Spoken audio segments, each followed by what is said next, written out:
ডিজিপিয়ে কৈছে তেনেকৈ আন্দোলন কৰিলে মানে পইচা খৰচ হ'ব, লোকচান হ'ব, তাৰ কাৰণে আমি ক্ষতি বহন কৰিব লাগিব। তেতিয়াহ'লে কাখন নানিলে হৈ গ'ল, আন্দোলন কৰিব নালাগে। অসমীয়া মানুহৰ ওপৰত এটা দানৱীয় আইন জাপি দিব, হয়নে? অসমীয়া মানুহক মাৰিবৰ কাৰণে চেষ্টা কৰিব। তাৰপিছত তাৰ বিৰোধিতা কৰিলে যে তাৰ কাৰণে যি ক্ষতি হ'ব, ব্যৱসায়িক ক্ষতি, তাৰমানে অৰ্থনৈতিক ক্ষতি, সেই ক্ষতিটো আমি বহন কৰিব লাগিব। কাৰ কাৰণে হ'ল ক্ষতিটো? কেন্দ্ৰীয় চৰকাৰৰ কাৰণে, বিজেপি চৰকাৰৰ কাৰণে। তেওঁলোকে আমাক চিৰকালৰ কাৰণে ইয়াতে 15-20 লাখ মানুহ ইয়াতে নাগৰিকত্ব দিবলৈ লৈছে আৰু ভৱিষ্যতে 1,70 লাখ মানুহ আহিব পৰা ৰাস্তা খুলি দিব খুজিছে। তাৰ বিৰোধিতা কৰিলে মানে আমি পইচা দিব লাগিব। কোন ডিজিপি? ক'ৰ পৰা আহিছে তেওঁ?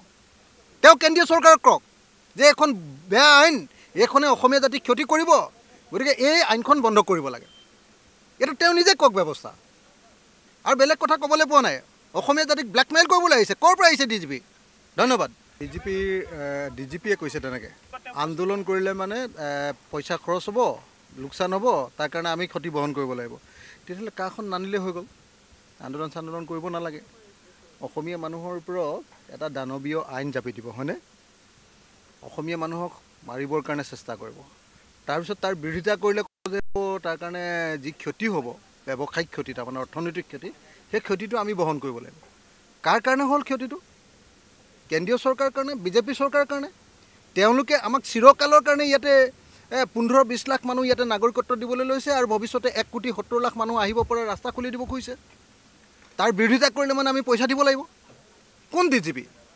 ক'ৰ পৰা আহিছে তেওঁ? কেন্দ্ৰীয় চৰকাৰক কওক যে এখন বেয়া আইন, এইখনে অসমীয়া জাতিক ক্ষতি কৰিব, গতিকে এই আইনখন বন্ধ কৰিব লাগে। এইটো তেওঁ নিজে কওক ব্যৱস্থা।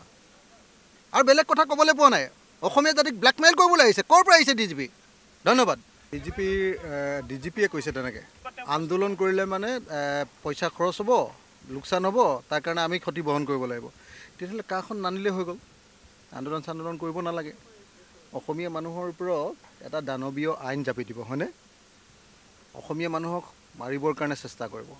তাৰপিছত তাৰ বিৰোধিতা কৰিলে যে তাৰ কাৰণে যি ক্ষতি হ'ব, ব্যৱসায়িক ক্ষতি, তাৰমানে অৰ্থনৈতিক ক্ষতি, সেই ক্ষতিটো আমি বহন কৰিব লাগিব। কাৰ কাৰণে হ'ল ক্ষতিটো? কেন্দ্ৰীয় চৰকাৰৰ কাৰণে, বিজেপি চৰকাৰৰ কাৰণে।